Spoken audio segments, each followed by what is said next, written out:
Bonjour à tous, bienvenue sur la Voie de Passage. Content de vous retrouver pour ce 13e épisode. Nous avons passé un long moment hors antenne à discuter de choses et d'autres et de voir ce qui était présent dans le champ. Et il y a beaucoup de choses présentes dans le champ. Euh, j'ai réussi à influencer mes compères, en tout cas, ce qui était présent pour moi et le sujet d'aujourd'hui. Je partageais le fait que je m'intéresse à ce qui se passe à Ottawa en ce moment avec le convoi de la liberté et j'ai regardé pas mal de reportages, de témoignages de gens qui sont là-bas, qui ont vécu des moments sur ce convoi et, euh, et j'ai vu beaucoup d'émotions et moi-même, bien qu'au travers d'un écran, j'ai reçu aussi et ressenti beaucoup d'émotions. À voir ce qu'il était en train de se passer et, euh, et donc notre échange juste avant s'est orienté voilà, sur l'amour et l'accueil de l'amour. Et est-ce que nous sommes les témoins de quelque chose qui est en train de se passer, qui a à voir avec une dimension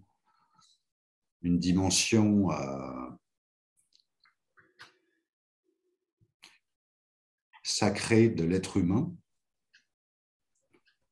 euh, et qui serait en train d'émerger ou de se répandre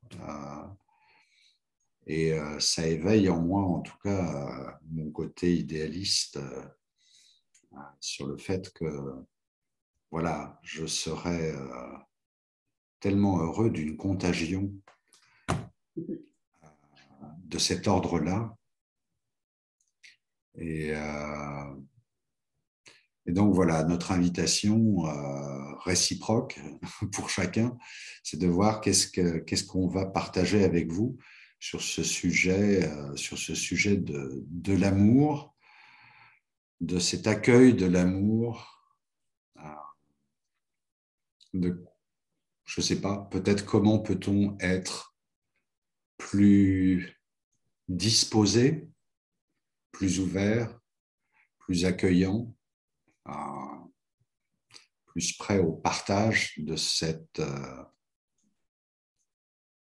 élément extrêmement difficile à définir, l'amour. Émotion, en tout cas émotion ressentie, ça c'est sûr. Quelque chose, en tout cas, dans ce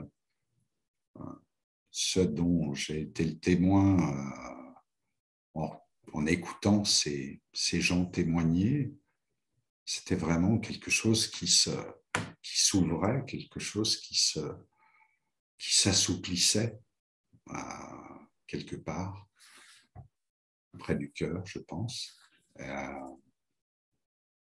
Et de me dire, et si jamais, oui, ça c'était une dimension de nous-mêmes qui pouvait s'ouvrir et grandir là, au travers de tous les événements que nous vivons, euh, chacun pour nous dans notre environnement.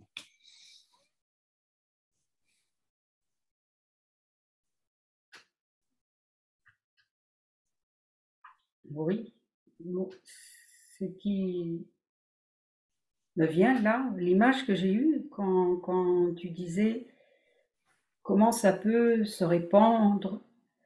Du coup, je voyais des tuyaux d'arrosage et je voyais des circulations. Et en fait, c'est vraiment ça qu'ils incitent, en fait. C'est que ce qui est en train de se passer, comment ça peut circuler. Et c'est simplement. Et le mot qui me vient, c'est se connecter. Se connecter, se connecter à, cet éveil d'humanité provoqué par un événement euh, qui dépasse même l'entendement des personnes concernées. Je trouve ça magnifique. Et puis, euh, et puis qui nous touche, donc ça veut dire qu'on est en capacité de se connecter. Et par rapport à notre petite... enfin, le corps est très concerné quand on... C'est ça qui est intéressant à observer. C'est que le corps est très concerné quand on entend une nouvelle ou quand on- nos émotions sont concernées, tout est concerné et tout se met en branle, si j'ose dire, à l'intérieur de notre corps. Et on en est plus ou moins conscient de ça. Et c'est peut-être cette conscience qu'il convient d'éveiller chacun pour soi, d'écouter qu'est-ce qui se passe quand je reçois d'une information, mais aussi de quelqu'un. Je reçois soit un compliment, soit qu'est-ce qui fait que ça me touche. On dit bien toucher. Donc toucher, ça veut dire. Et on est touché où? Alors peut-être au cœur, souvent, oui. À la viscère-cœur. C'est ça qui est intéressant aussi à voir, c'est que cette connexion, elle se fait, elle est réelle, elle est pas dans des bons sentiments, elle est réelle et elle est physique. Et c'est ça que je trouve qu'il est très intéressant de s'interroger, de débattre là-dessus et de voir comment la manière dont je vais recevoir quelque chose qui est agréable pour moi, par exemple, je sois en capacité de le recevoir vraiment. Parce qu'en le recevant vraiment, c'est une véritable nourriture. Et c'est vrai qu'on ne peut commencer que par soi, parce que si nous, on n'a pas les bons circuits par rapport à ça, je ne sais pas comment on peut aider à, à connecter nous après d'autres personnes et ainsi de suite. Donc c'est vraiment, moi, ce qui m'intéresse de voir, c'est comment on peut mettre en conscience notre fonctionnement. Et que si nous sommes conscients de notre fonctionnement, y compris notre fonctionnement du mental, parce que le fonctionnement du mental, c'est lui qui empêche, donc c'est quand même, comme dit Krishnamurti, on ne peut pas savoir méditer si on ne connaît pas le fonctionnement du mental. Et ça, je trouve ça intéressant par rapport à ça, c'est d'admettre notre fonctionnement comme il est. Comment on l'empêche, comment on le facilite, mais nous sommes responsables du fonctionnement de vie. Là on parle du corps humain. Denis, tu parlais aussi d'un corps plus grand qui est un corps collectif, par exemple, un groupe de personnes ou même une nation. Dans le corps humain, je continue sur ta lancée, Odile. On peut ressentir quand on a un massage ou quand on a un soin en ostéopathie ou en fasciathérapie, si la personne qui nous fait le soin met de la douceur, peut mettre même plus que de la douceur. Il peut y avoir presque de l'amour sur un organe. L'organe le ressent, si le foie ressent la douceur et l'amour, même les autres organes. Et je pense que c'est du direct, c'est vraiment de contact à contact. Et l'émotion n'est pas forcément là. Le cœur n'est pas forcément en train d'être agissant, mais on ressent par le toucher quelque chose qui circule. Et justement, c'est ça, c'est une circulation. Et ce qui me semble intéressant, c'est comment on l'accueille, ce qui arrive. Est-ce qu'on laisse la porte fermée, et on a plein d'outils pour fermer la porte à l'amour qui peut nous arriver sur notre foi, par exemple. Le mental peut dire ben non, c'est pas de l'amour, ça, t'es en train de t'illusionner. Même la peau peut bloquer le transfert d'amour, mais à un moment, on peut se dire je lâche, j'ouvre la porte, j'accepte, j'accueille, j'ouvre la porte et là, il y a la magie qui arrive, effectivement, Denis. Si on le transpose dans un groupe de personnes et que ça circule entre des personnes, il y a une magie qui s'opère. Donc, l'accueil de l'amour n'est pas inné. Il y a une décision, il y a un choix à faire. C'est je laisse la porte fermée ou j'ouvre la porte.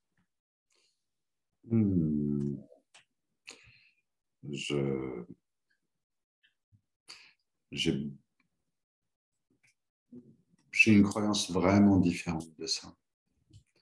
J'ai la perception qu'on puisse ouvrir ou pas est le résultat de blessures et de peurs, mais que c'est être cet émetteur-récepteur d'amour, pour moi, c'est un câblage d'origine.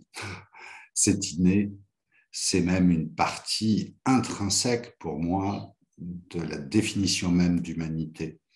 Ensuite, le fait d'en être coupé ou d'en être déconnecté a à voir avec l'expérience, avec les traumas, avec tout un tas d'autres choses. Mais pour moi, c'est inné. Intéressant, les perceptions. Moi, je dirais que l'un n'empêche pas l'autre.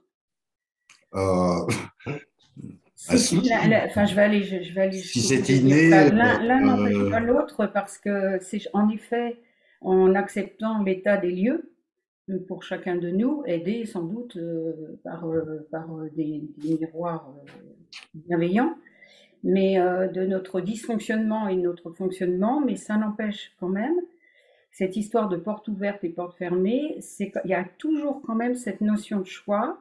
Ma difficulté à ouvrir la porte, oui, mais pour que ça rentre, il faut que la porte soit ouverte.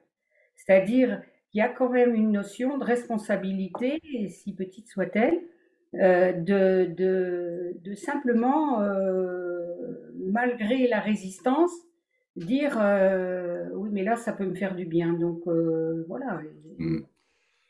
Alors, par rapport pour revenir à ce qui a amené cette discussion, une chose qui m'a frappé dans les témoignages que j'ai pu écouter et qui est un point commun visiblement à toutes ces personnes,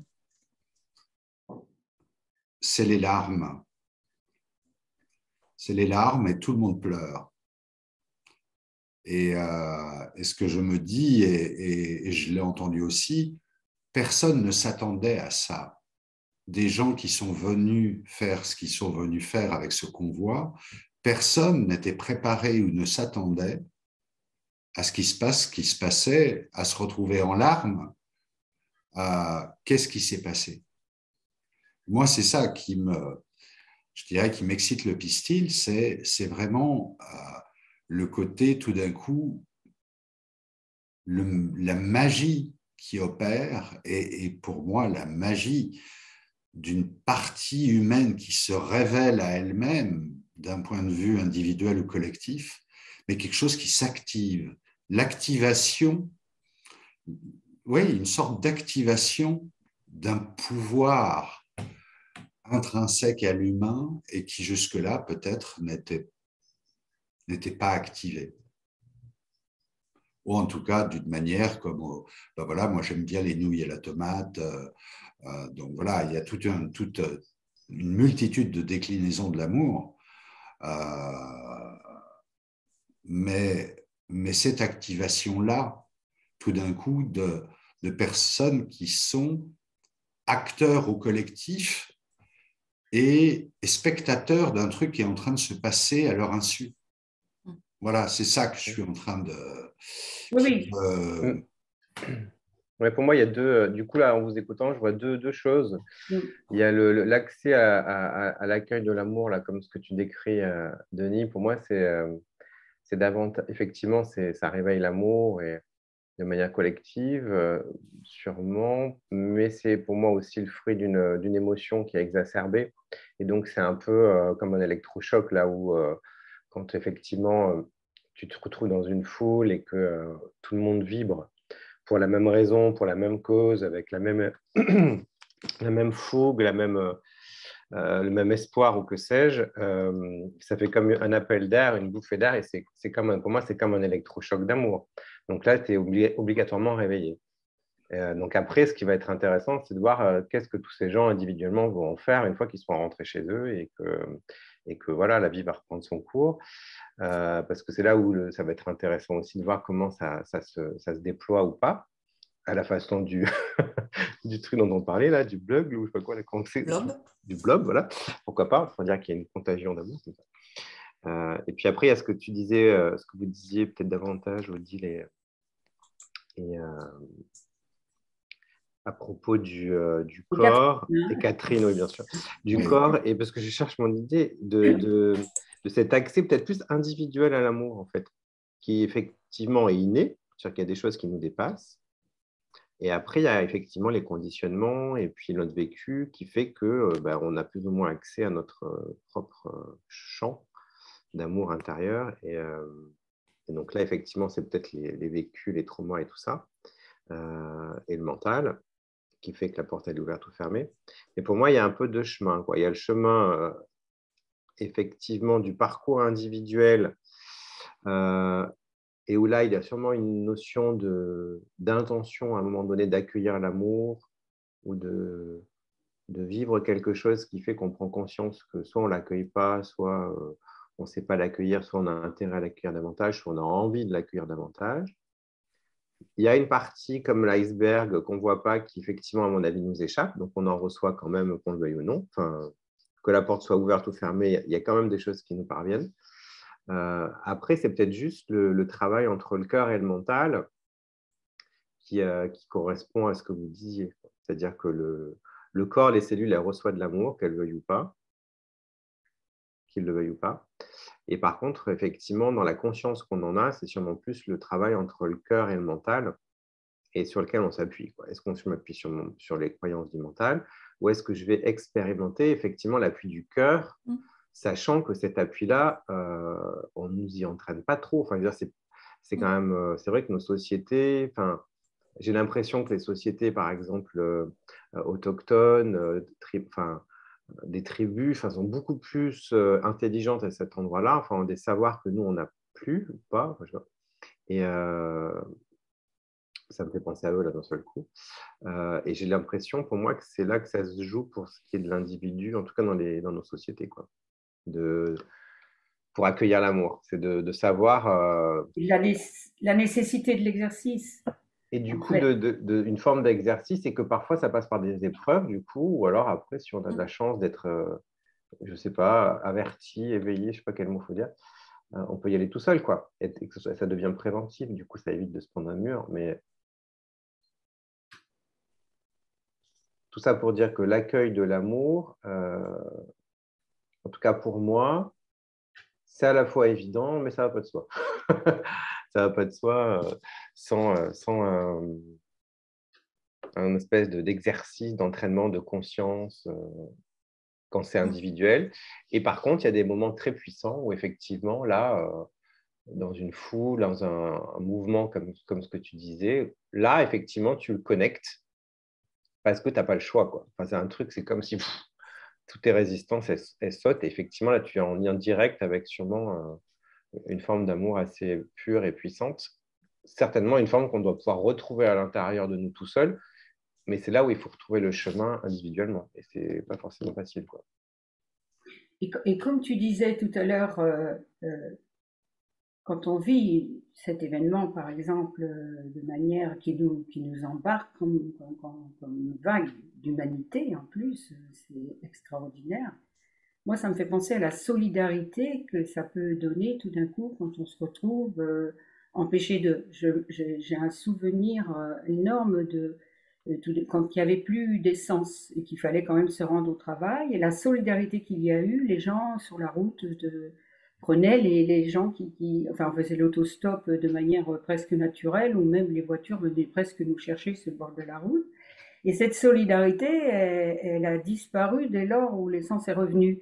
C'est-à-dire qu'on a quand même à avoir une sacrée vigilance quand on a la chance de vivre des choses comme ça, où on est embarqué au bon sens du terme et qu'on est nourri tout d'un coup d'amour, que j'appellerais entre guillemets universel, et d'être d'être vigilant à entretenir ce véhicule, enfin, à entretenir cet amour véhiculé, puisque la vie nous traverse, on va dire, et cet amour, il nous traverse aussi. C'est ça aussi que c'est en train de dire. Et qu'on le laisse nous traverser ou qu'on le laisse pas nous traverser. Et, euh, et tout ce qui a pu être dit là est juste à tous les endroits, quoi. C'est réellement, moi, ça me semble juste à tous les endroits ce qu'on a pu dire de ça, quoi. En tout cas, ce que j'ai envie de partager, enfin de dire aussi, c'est vrai que sûrement tout ce qu'on a vécu ces 2 dernières années, alors on peut imaginer un effet boomerang positif, qu'effectivement, il y a eu une espèce de privation, il y a eu tellement de privation que du coup, il y a aussi un besoin qui a été compressé, enfin, je sais pas, qui a été enfermé, et que du coup, là, le vent d'espoir qui arrive a peut-être le pouvoir ou la puissance, effectivement, de libérer l'amour et de le faire en sorte qu'il se redéploie différemment, quoi. Je crois que j'avais cité cet exemple dans l'une de nos émissions. Au début de l'année 2020, où effectivement la notion de distanciation sociale, etc., et que j'avais vu cette vidéo qui datait de quelques années en Italie, de ces gens qui donnent des free hugs à des ambassades gratuites, qui ouvrent les bras et qui attendent, et que j'avais eu besoin d'aller chercher une vidéo de ce type-là, et que j'avais fondu en larmes devant mon écran par ce manque. Et je me rends compte aujourd'hui que ce manque a tout à voir avec le sujet dont on parle là. Les gens qui témoignaient, certaines personnes qui témoignaient de ce qui se passe à Ottawa, qui disaient, ouais, on se fait des câlins, tous, et on s'embrasse, etc., etc. Et ça me connectait aussi en vous écoutant à l'idée de, quand on dit nous sommes un, que précisément cette activation tout d'un coup d'une énergie d'amour au niveau d'une foule, d'un rassemblement, permet justement cette réalité de nous sommes un, et où l'humanité devient une seule et même chose, en tout cas dans cet espace-là. Et puis une autre réflexion en vous écoutant qui me venait, cette activation me faisait penser aussi à la Kundalini, à tout d'un coup, voilà, quand les chakras se mettent en résonance et qu'il se passe un truc énergétique extrêmement puissant dans le corps de l'individu, une activation, et qu'on ne peut pas le décider, ça n'est pas un choix, c'est quelque chose qui arrive, quelque chose qui se passe. Probablement par rapport à un certain nombre d'ingrédients qui, combinés de la bonne manière, tout d'un coup, ben voilà, comme les petits chimistes dans leur laboratoire qui mettent ça, plus ça, plus ça, et tout d'un coup, boum.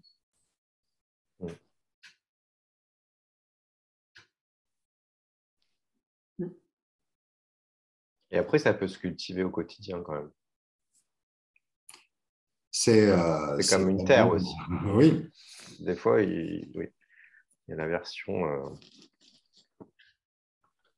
tremblement de terre et puis il y a la version petit jardinage quotidien pour la retourner, quoi. Et facilité, oui, c'est ça. Pour moi, il y a quand même. C'est marrant, je crois que c'est deux chemins.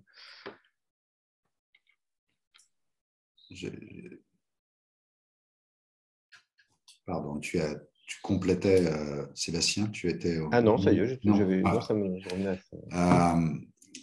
J'ai le souvenir de 2 expériences que j'ai eues en méditation.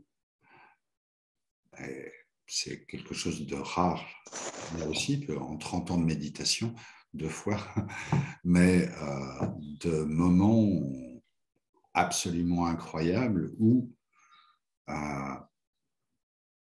j'ai eu le sentiment, et la manière dont je l'ai défini, c'était une douche d'amour.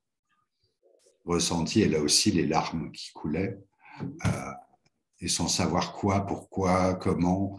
Et j'ai envie de dire, je m'en foutais absolument de savoir quoi, comment, pourquoi. C'est le sujet par excellence, à mon sens, où justement l'analyse du mental est de bien peu de secours parce que ça dépasse de très loin le raisonnement, la pensée rationnelle et la manière dont on peut expliquer les choses. Oui, le mental, il n'a rien à faire là, d'ailleurs, il le sait bien. Le problème, c'est qu'il est partout, alors qu'en fait, il n'a pas sa place partout. Non, il n'a pas sa place partout. Non. Il a sa place, mais pas partout tout le temps. Et le problème, c'est que c'est plutôt l'inverse. Mais c'est intéressant ce que tu dis, Sébastien, parce que précisément, j'ai le sentiment que c'est la puissance de l'expérience dans l'instant qui, tout d'un coup, rend le processus mental tout à fait inutile. Voilà, il est balayé d'un revers de main par rapport à la puissance de ce qui se passe dans cet instant. Ben oui. Tout à fait, ça c'est vrai, je suis d'accord. C'est vraiment pour ça que pour moi, j'ai cette image d'électrochoc ou de shoot, parce que d'un seul coup, c'est plus fort que toutes tes résistances, que tout ce que tu n'as jamais osé peut-être ressentir. Et ça comme toi, peut-être dans la méditation, ta douche d'amour, c'est un truc d'un seul coup, effectivement, tu ne le décides pas, tu ne l'as pas calculé, ça arrive, quoi. Et ça, ça doit effectivement, c'est un tremblement de terre intérieur, quoi. Ça arrive, mais il y a ce que l'on a fait, c'est pas de le vouloir ou quoi que ce soit. Le verbe vouloir, il n'a rien à faire là. C'est quand même qu'on a on s'est mis en disponibilité de cela. Il y a quand même une action de notre part pour le vivre. On a quand même une action minimum. Il y a quand même moins de chances d'y parvenir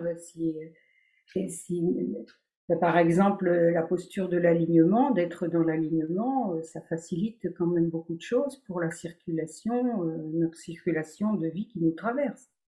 Et puis le ressenti de cette vie qui nous traverse. Donc, elle est quand même plus ample quand on a mis toutes les disponibilités pour ça. Là, moi, j'ai quand même envie de dire ça. On est toujours... c'est comme une intention. Si elle n'est pas, il suffit de la poser. Après, on n'a plus besoin d'aller rechercher l'intention. Elle est active. Elle fonctionne toute seule, mais on l'a quand même posée, l'intention. C'est ça que moi j'ai envie de dire pour ce qui est des choses qui se font toutes seules. Bien sûr, la vie elle passe en nous toute seule. Et par exemple, notre dysfonctionnement va être plus sur l'expiration que sur l'inspiration. On peut oublier d'expirer, mais on n'oublie pas d'inspirer. Ça se fait tout seul, au minimum des fois, mais ça se fait. Mais l'expire, par exemple, on peut vivre en apnée un grand temps quand même, sans s'en rendre compte. Donc il y a quand même toujours ces prises de conscience qui sont peut-être que des prises de conscience, qui ne sont pas forcément des choses à faire, qui sont peut-être que des prises de conscience, mais qui sont indispensables et voilà, l'acuité des sens, par exemple, c'est quelque chose qui se développe et qu'on peut aider à développer notre acuité des sens. Ça me paraît important. Bah, tu parlais de la pénurie d'essence, justement. Oui, c'est ça. En vous écoutant, j'avais envie de... les choses se clarifient pour moi là, en vous écoutant. Si on dit que c'est quelque chose qui est dans notre humanité et qu'on a peut-être oublié ou qu'on recherche, sur cet accueil de l'amour, on peut avoir une quête pour retrouver cette expérience. et cette quête, bon, avec le confinement, on a été privé de choses qui étaient naturelles, de contact. Et probablement que ça a créé un vide, un manque qui a commencé à gonfler. Et ça me fait penser à ce que tu as dit, Sébastien. C'est comme quelque chose qui se remplit ou un ressort qui se tend. Et à un moment, on est prêt, on est disponible pour que l'expérience arrive. Donc, ça peut être un électrochoc ou simplement une bonne disposition qui fait que notre ressort, il va se lâcher. Donc, il n'y a pas de choix réel d'ouvrir la porte ou pas. C'est quelque chose qui naturellement va venir et à un moment lâcher, se mettre sans contrôle et s'ouvrir tout naturellement. Et on a des expériences qui peuvent être aussi très douces d'ouverture à cet amour qui se fait. Il y a une petite situation, il y a une situation et puis voilà, ça arrive. Ou alors au contraire, on est en quête et puis on dit allez, je vais aller faire un stage au Népal et puis je vais essayer de rencontrer ça. Et puis ça arrive ou ça n'arrive pas. Mais ou alors je participe à un mouvement où l'amour est présent et puis je suis tellement en manque de ça, de cette humanité, de cette fraternité que je vais me laisser imbiber par ce qui est en train de se passer et tous les gens autour aussi également. Et là, il y a une puissance effectivement qui est présente. Voilà, pour un petit peu ajuster par rapport à mon image de porte ouverte ou fermée, je crois que l'image du ressort est peut-être plus parlante. Elle me parle plus en tout cas. Ou de porte automatique. Non, mais ça veut dire qu'il y a quelque chose en nous qu'on a peut-être oublié qui est à rechercher.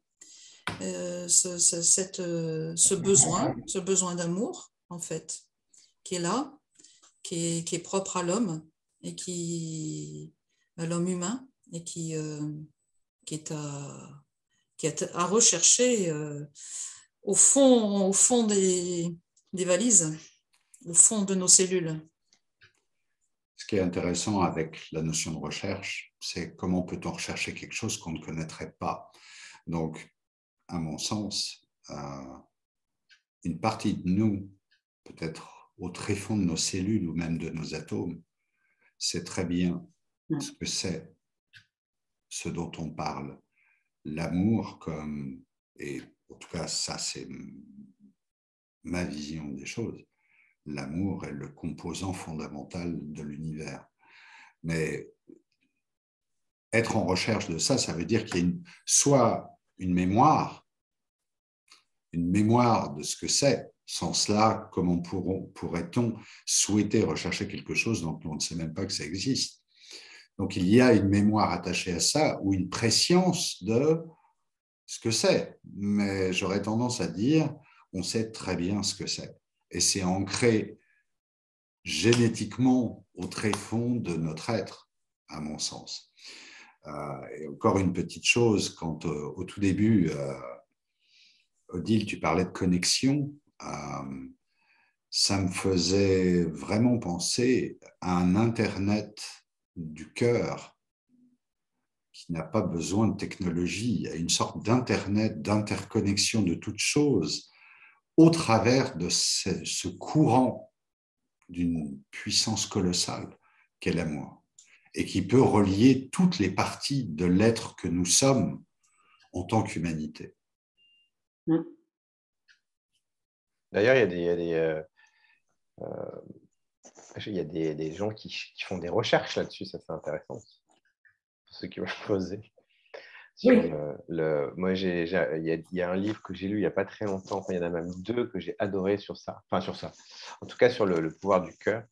Je ne sais pas si vous connaissez, je ne sais plus si c'est Laurence ou Florence, Laurence de la Baume, je crois que c'est Laurence de la Baume, qui a écrit deux livres qui parlent de ça. Il y en a un qui s'appelle La contagion du cœur, je trouve ça hyper beau comme titre. Et l'autre qui s'appelle Va par où tu ne sais pas. Et c'est deux livres superbes à lire qui parlent justement, alors, c'est pas accueillir l'amour, mais ça parle du pouvoir de l'amour et notamment du cœur, en fait. Et ce qui est chouette dans dans la Sainte, un des éléments que j'ai retenu et que je trouve chouette toujours à partager, parce que moi, franchement, je l'avais pas percuté avant de lire ces livres, c'est que dans la construction même de l'être humain, le cœur arrive en premier. C'est le premier signe de vie au sens rythmique, c'est le cœur avant le cerveau. Et donc, c'est intéressant de se le rappeler dans la chronologie, même si après, évidemment, le cerveau est important. J'aime bien cette idée de se rappeler cette chronologie, en fait, dans notre propre croissance embryonnaire. Et donc, la puissance que ça a, ce rythme du cœur et des vibrations, et comment ça coordonne beaucoup plus de choses que ce qu'on pense. C'est en cela. Oui, vas-y, Catherine. Oui, il y a un espoir. Ça veut dire que même nos dirigeants qui semblent sans cœur, il y a quelque chose à l'intérieur d'eux qui est à toucher. oui, ça fait penser l'image l'image de démarrage, enfin pas l'image, le phénomène de l'événement qui était évoqué au démarrage. Et ce que je trouve intéressant, c'est que les personnes, les gens qui sont concernés au premier chef dans cet événement, ce sont des gens qui se sont sentis, enfin, ils font partie des gens. C'est-à-dire, souvent, je dis ça en plaisantant, mais quand j'entends cette réflexion, les gens ceci, les gens cela, et moi, je dis toujours avec une petite voix, mais je fais partie des gens. Je me le dis à moi-même, en fait, parce que c'est cette dissociation qui fait que la circulation ne peut pas exister. C'est qu'on fait bien partie de l'humanité, on fait bien partie des gens. Et que c'est cette formulation, les gens. Et là, quand on voit qu'il n'y a pas de, c'est évident qu'ils font tous partie des gens, ben, il se passe autre chose, quoi. C'est pour ça qu'on dit intelligent. Intelligent. Intelligent. Et intelligible alors? C'est un rapport avec les élections? Il faut souhaiter que nos gouvernants fassent partie des gens. Oui, par rapport à ce que tu disais, voilà. C'est ça. C'était pour ça. Mais la réponse, par rapport à la notion d'opposition, par rapport à la notion de combat, amener de l'amour, c'est la dernière chose attendue dans un combat. Et je pense que par rapport aux forces officielles, gouvernementales, policières, etc., je pense que ça désarçonne absolument. C'est-à-dire que c'est beaucoup plus difficile à essayer de combattre parce que ça n'offre pas de résistance. C'est juste une invitation.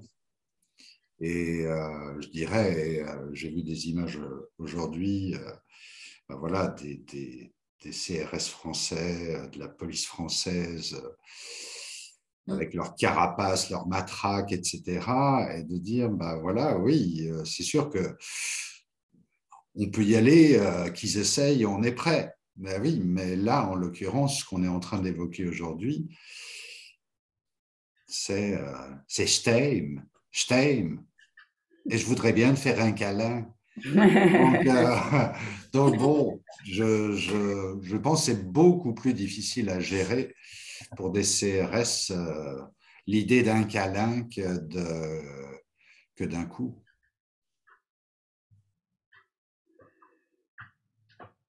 En tout cas, dans leur fonction, peut-être. Ouais. Oui, dans leur fonction, parce qu'après, il y a le bonhomme en dessous qui pourrait Oui, faire. je pense que voilà, je pensais au bonhomme en dessous, Il y qui a n'est le pas bonhomme en dessous. forcément Il y a quelqu'un toujours dans le peut-être en costume. phase avec ce qu'on lui demande de faire. Hein.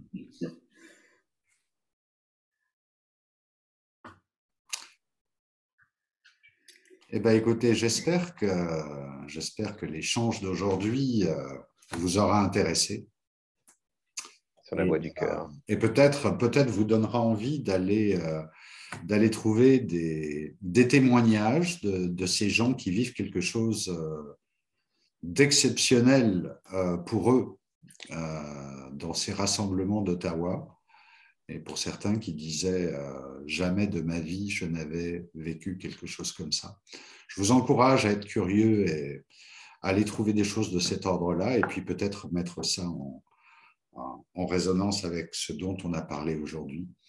Dire si jamais l'amour est contagieux, eh bien soyons un virus. Un virus. Un virus, un agent de propagation. Un virus sympathique. Et l'on vous fait un gros câlin.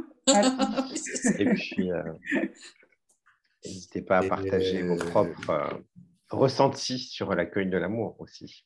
Oui, oui, oui. Comment vous êtes avec ça. Laissez-nous des commentaires. C'est un vaste sujet. Et partagez cette vidéo si vous pensez qu'elle pourrait intéresser des gens que vous connaissez. Et puis, merci d'avoir été avec nous. Et à la prochaine fois.